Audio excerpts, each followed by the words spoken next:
Whether you're living on or off campus, we take very seriously your personal safety and the security of your property, your valuables, and your identity.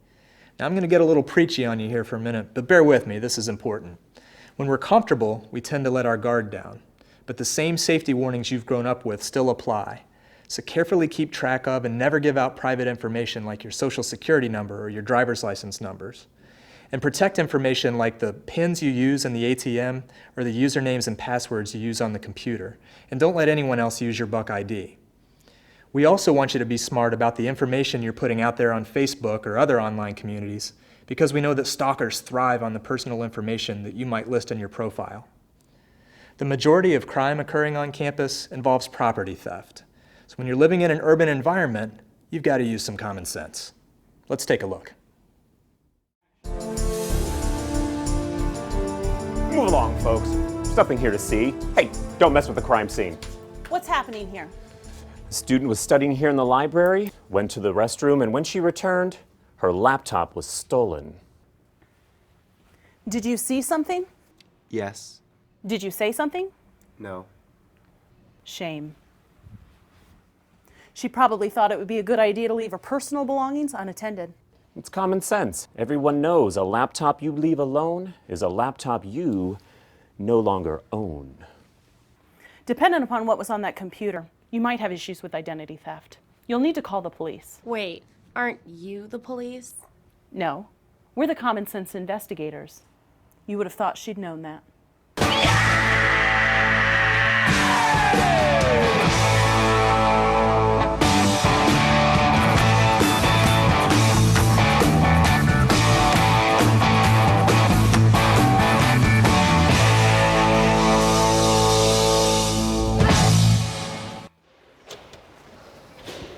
You know what else puts students at risk?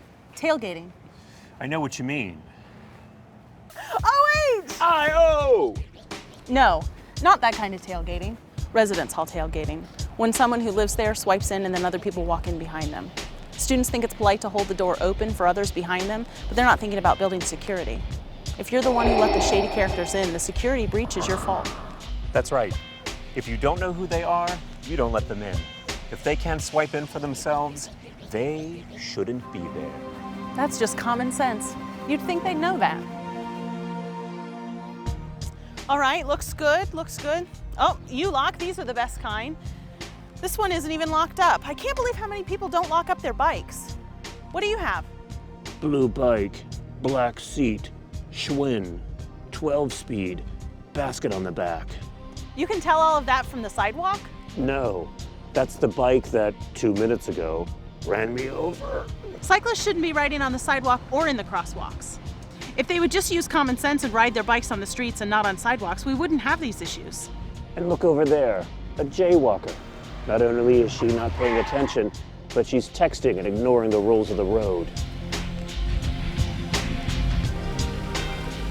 Not cool.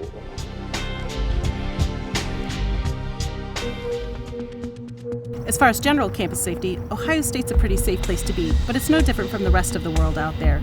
So you've got to use your head and be aware of your surroundings. Never walk alone at night, on campus or off campus. And if you do walk, pay attention. Don't have your mind on other things. And when you need help on campus, there are more than 200 of these emergency phones scattered all over the place. If you have a medical emergency or become the victim of or witness to a crime, all you have to do is press the button and you're automatically connected to the police department for assistance. Of course, you could also just call 911. Exactly. Do you remember the commuter student who got his stuff stolen from his car? He left valuables in plain sight on the front seat. He locked his door, but he left his windows rolled down, and he wondered why his stuff was stolen.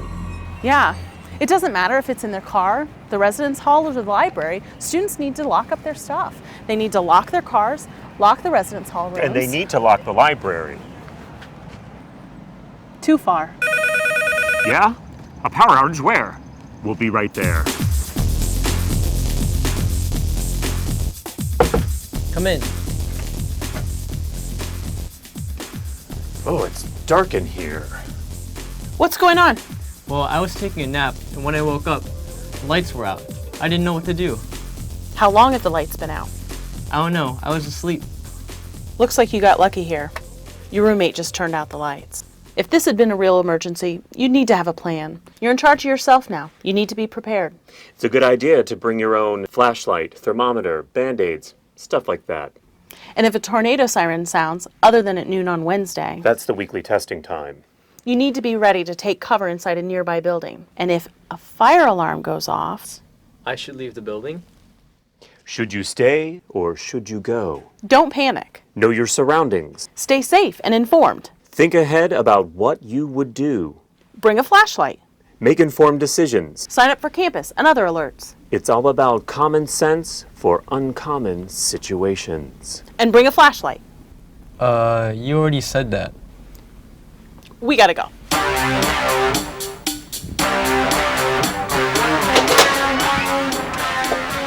So don't forget to look out for each other. Think ahead. Be smart. Because one of the best tools you have to keep yourself safe is right here.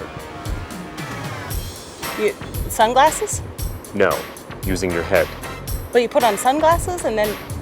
I know, but I pointed to my head before I put on my sunglasses. That doesn't make any sense. Sunglasses don't make you safe. Well, I'm not saying they are making you safe. I'm just saying I said something important, so I put my sunglasses on. I don't understand. Well, that's what I do.